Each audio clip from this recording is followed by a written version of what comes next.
Bookish Babes, and welcome to my book nook. We are monsters. We give and we take. For those that are new around here, the name's Rainy. I read all types of books, primarily fantasy romance, so if you're interested in that, please like and subscribe to my channel down below. Today's video is very exciting, and it's coming a little early, but I wanted to get ahead of everybody so that my video was out there in the abyss early.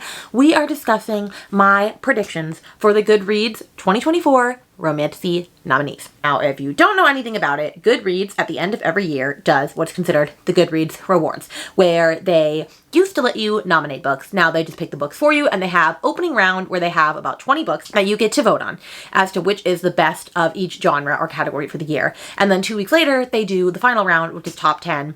I'm pretty sure. And then they announce the winner from there. And so there are a bunch of different categories. Last year, they introduced the Romantasy category, which I was so freaking excited about. And I'm pretty sure they only did that because people were going to be pissed if Fourth Wing won in the fantasy category. And so this year, I presume they're doing the same because Sarah J. Maas's Crescent City 3 came out. So I'm assuming they're doing the same. So with that being said, I thought it would be fun to kind of try and predict what I think the top 20 should be.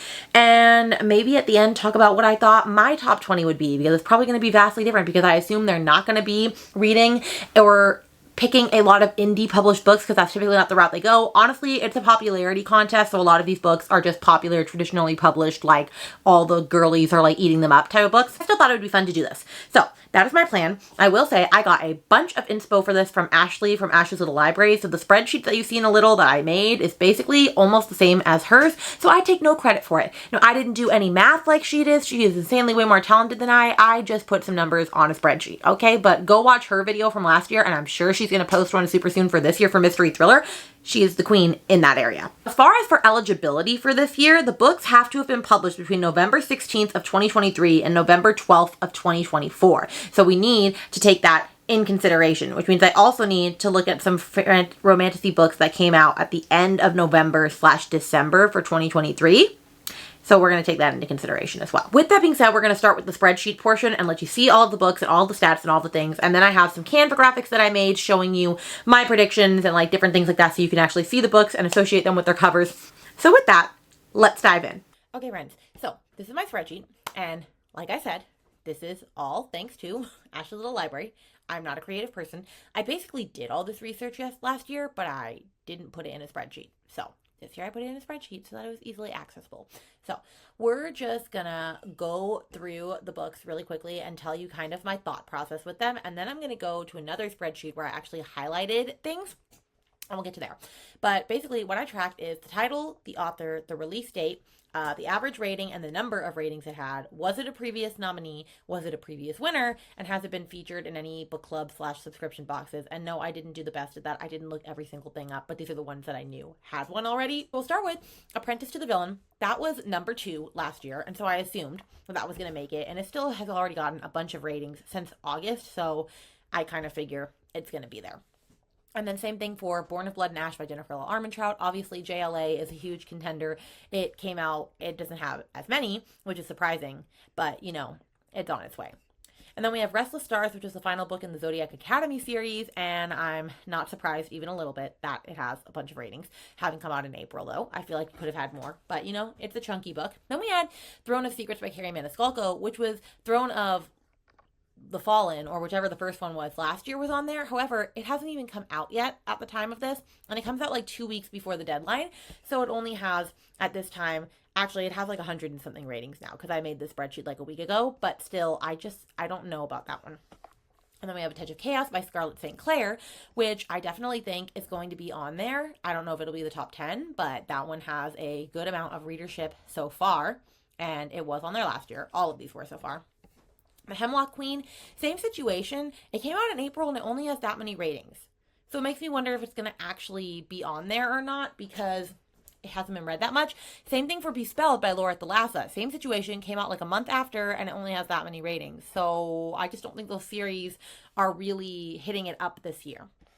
And then we have Fate of the Sun King by Nisha J. Tooley, and it's the same. It has more. Came out in June, has slightly more, so I feel like it has a better chance of being on there. But then we get to A Dawn of Gods and Fury by K.A. Tucker, and it came out in September, which is not terrible, and it's 805 ratings, so it could be on there, but that's kind of looking slimmer to me. Then we get to A Queen This Fierce and Deadly by Stacia Stark, and that one came out in May, and it has this many ratings, which I feel like is a good possibility. It's definitely better than the other one, and that is a more popular series. And then we get to Kate Golden, and A Promise of Peridot came out in April. A Rain of Roses comes out in October, and I think that they would go with the Promise of Peridot one, because it simply has better numbers for this, but you never know. And then, House of Flame and Shadow, Sarah J. Maas, not surprised that it has over 417,000 ratings, and it's going to be the winner, by a landslide. And then we had Songbird in the Heart of Stone by Carissa Broadbent, and I actually have to take this one off because it is not eligible, and I can't do that while I'm working on this, but it's not eligible. It's for next year, which is sad because it would be my number one, even though it hasn't come out yet. When the Moon Hatched is definitely going to be on there. It came out in January and it has almost 100,000 ratings. It has just flown. It has been doing so freaking well, and it's traditionally published now. I highly foresee it being on there.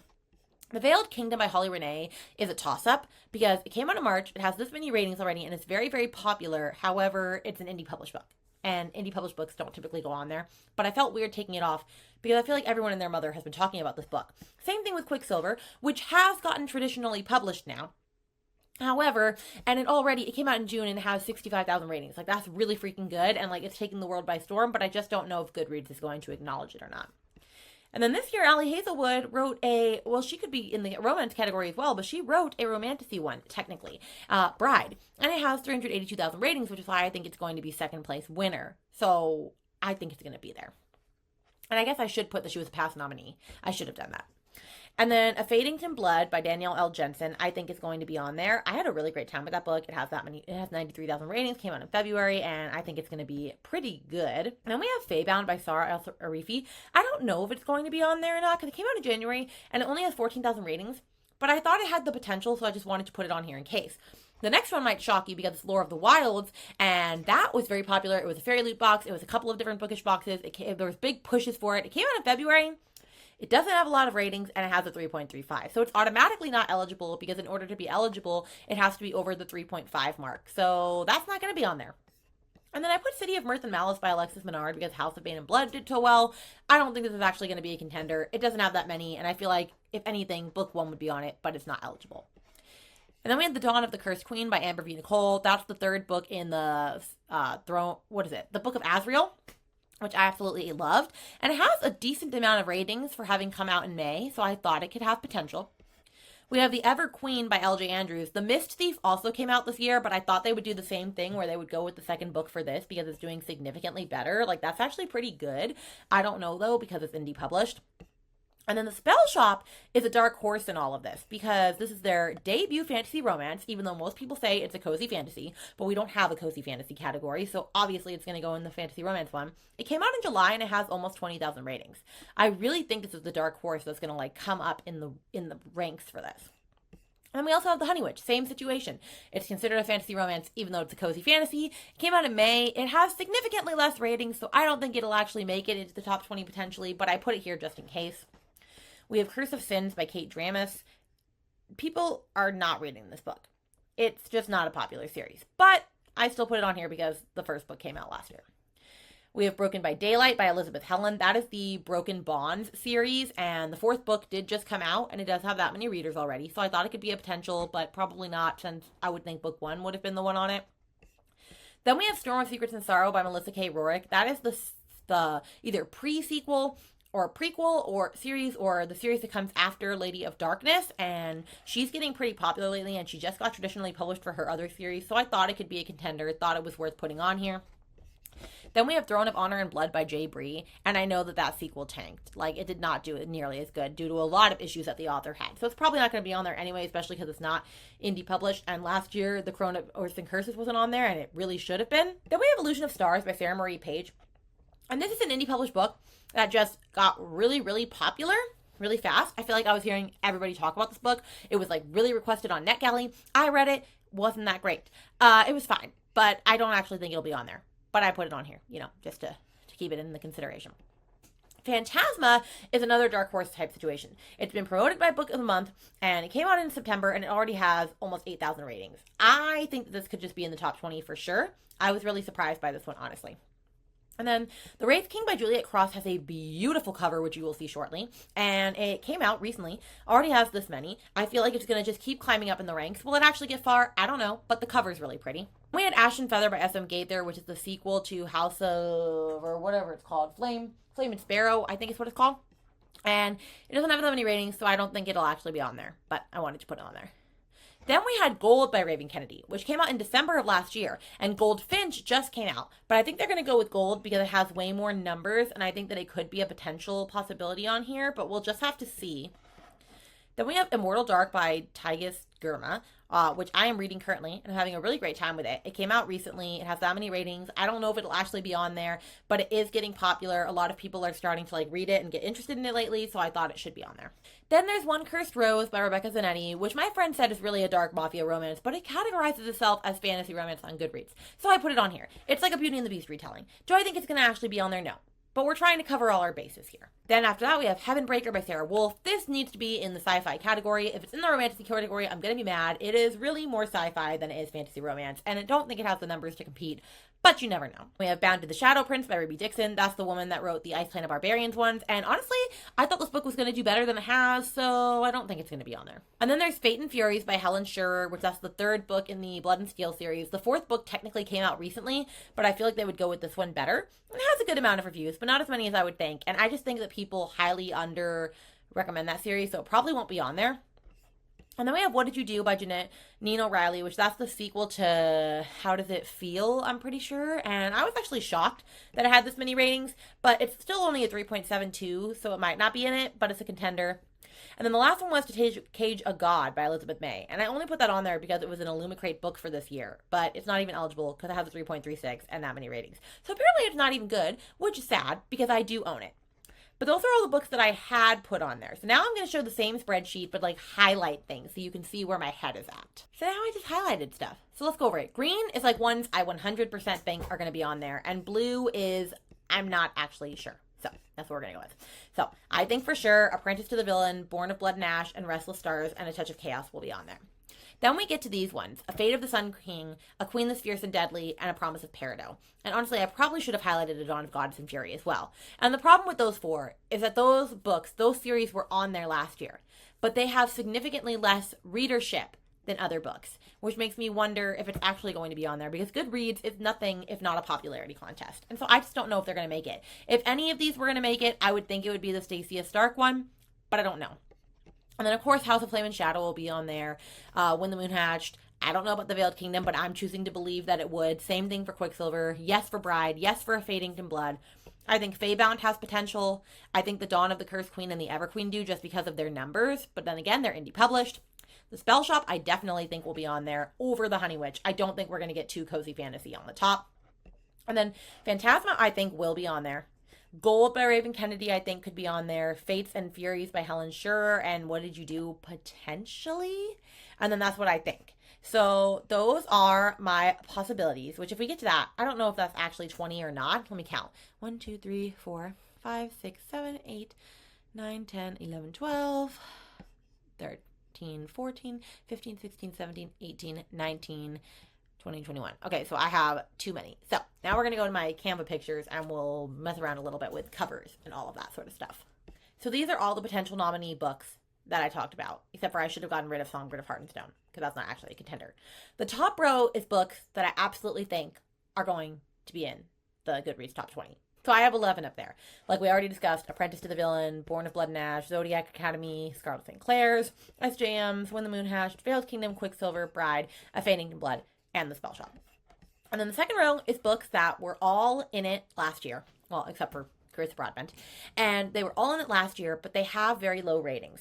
Like this one had 10,000, so I think it could be in there. This one had 14,000. So these two I had the most promise for. This only had 6,000. This only has 100 because it just came out. 6,000, 6,000, and 800. And this came out a month ago. So I don't really know when it comes to these, but I have possibility for this. Then we get to this one, and this is ones that I think also, this should be Gold instead of Goldfinch, have potential, but I'm not 100% sure, but they weren't on the list last year. And out of all these, I feel like Gold and Phantasma and What Did You Do have the best chance of being on there.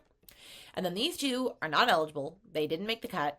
And then these are all books that I definitely don't think are going to be on there, but they did come out this year. They're considered romantasy. They're popular ones. And so I wanted to put them on this list just in case.